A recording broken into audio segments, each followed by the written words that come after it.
təhsilə göndərdiyiniz, universitet bitirmiş, idmançı övladınızın meyidi. Niyə ölüb mənim övladım? Ayağı sürüşüb, yıxılıb. Bəs bunun iç orqanları hanı? Oğlumun başı hanı? Ekspertiza üçün onları götürmüşük. Başın da. Allah bilə balamı öldürmüşsünüz, orqanlarını da satıbsınız. Gözləyin sizi şikayət edəcəm. Cəmaət indi şikayətə baxın. Cənab hörmətli Ali Baş Komandan Prezidentim.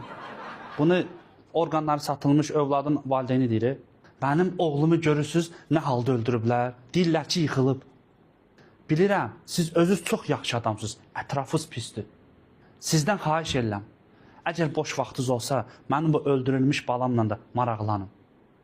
Aya, bu hökumət daha nə etməlidir ki, sənin övladı var, sən əsəbləşəsən. Cənab Ali Baş Komandan Prezidentim nədir? Onu niyə deyirsən ki? Qorxursan ki, gəlib sənə nəsə eləsinlər? Bundan artıq nə etməlidirlər?